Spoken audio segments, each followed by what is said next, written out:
Karibu sana katika chaneli yetu ya Cases Animal Care. Kwa mara nyingine tumepata nafasi ya kuweza kutoa mafunzo ya namna ya uleaji wa vifaranga kuanzia siku sifuri angalau mpaka miezi miwili. Leo tunatoa elimu juu ya uleaji wa vifaranga wa kienyeji ambao kwa kawaida wafugaji wadogo wadogo wanategemea kuku kuwatamia na pamoja na baadaye kupata vifaranga. Kwa hivyo tunategemea vifaranga wanakuwa si wengi sana kiasi cha kwamba utahitaji njia nyingine ambayo ni complicated zaidi kwa ajili ya kulea vifaranga. Kwa hiyo tutakuwa na njia nyepesi ambayo utatumia boksi la kawaida kwa ajili ya uleaji wa vifaranga vyako. Hapa tunaona tuna vifaranga 7 tu ambao wametokana na mama yao kuwatamia na baadaye baada ya kuanguliwa siku ya kwanza tu walitenganishwa na mama yao. Kwa hivyo utakuwa na boksi kubwa kiasi angalau mita 1 kwa mita 1, upana na urefu hiyo mita 1 kwa mita 1, ili angalau ikupe nafasi ya sehemu ya kuweka chakula, lakini si chakula peke yake, ikuachie na nafasi ya kuweka maji, lakini ikuachie pia sehemu ya kuweka chanzo cha joto.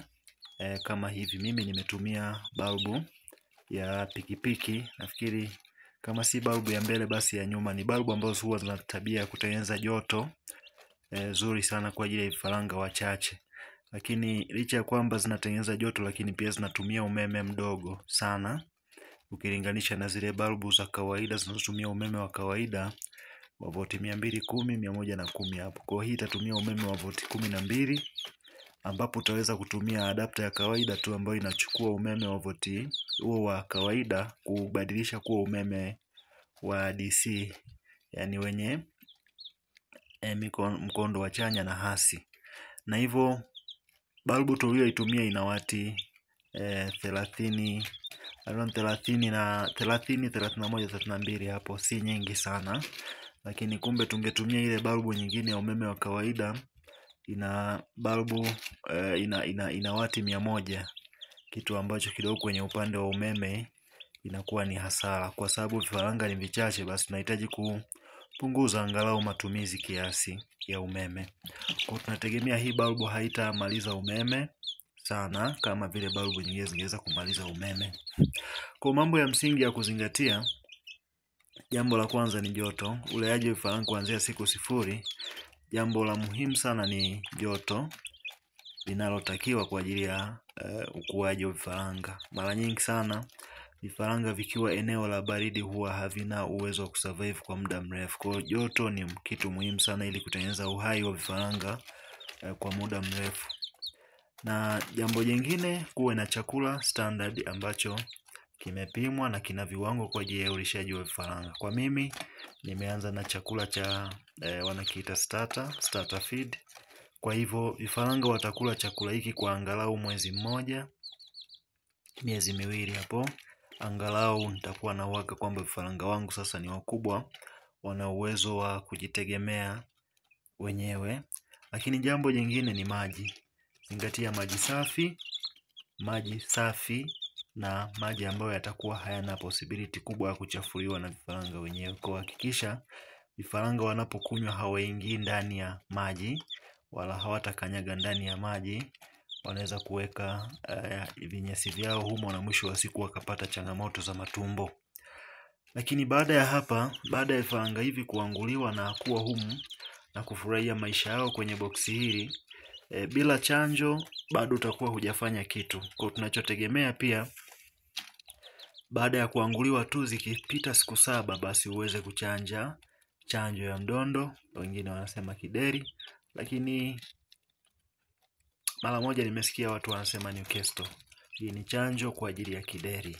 Kwa usipochanja ni sawa vifaranga watakuwa hai, lakini possibility ya uwepo wa kinga ya kutosha dhidi ya ugonjwa wa kideri inakuwa ni ndogo. Kuwa na uhakika na vifaranga wako na kwamba watakuwa vizuri, ni muhimu sana kuweza kuwachanja hiyo chanjo kwa wakati. Baada ya siku 7 kutoka kuanguliwa, basi utawachanja chanjo yako, na hii chanjo itakuwa inajirudia kila baada ya miezi 3. tunategemea baada ya miezi mitatu kinga ndani ya mwili wa kuku au kifaranga itakuwa imepungua. Kwa hiyo tunategemea kuongeza kinga kwa kuwachanja tena kwa mara nyingine. Kwa hivyo nafikiri hii ni njia rahisi, na baadhi ya vitu ambavyo utavitumia ili kuweza kupata huu umeme wa voti 12 si vitu vingi sana. Nadhani ni hii adapter ambayo utaweza kuitumia ili kuweza kupata umeme wako ambao ni almost voti 12. At least ampere 5 si mbaya, kwa sababu ikiwa ampere ndogo sana hizi adapter zinawahi kupata moto na mwisho wa siku zinaharibika mapema. Kwa ni muhimu sana wakati unaamua kufuga, basi jitahidi kutumia mbinu za kisasa, lakini si mbinu za kisasa peke yake, basi ziwe mbinu za kisasa ambazo zinapunguza matumizi, na hivyo ndipo utaweza kuona faida ya ufugaji.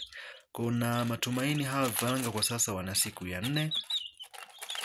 Baada ya siku ya 4 nafikiri wameshajitegemea kama mnavyoona, na angalau mabawa yameshaanza kuonekana, na kwamba baada ya muda mfupi pengine wiki 3 ama wiki 4 basi nitawaondoa kwenye huu mfumo wa joto. Na huu mfumo wa joto unatakiwa uwe on masaa 24 kwa angalau wiki 2. Masaa 24. Wazungu wanasema non stop. Kwa hiyo inatakiwa isisimame, balbu iendelee kusupply joto kwa masaa 24 mchana na usiku. Na hivyo ndipo utaweza kufanikiwa vizuri uleaji wa vifaranga wachache. Tukija kwenye vifaranga wengi tutaongelea kwenye episode ijayo, lakini leo nimeongelea uleaji wa vifaranga wachache ambao wanaweza kawa wameatamiwa na kuku mmoja, labda vifaranga 10, vifaranga 7, 15.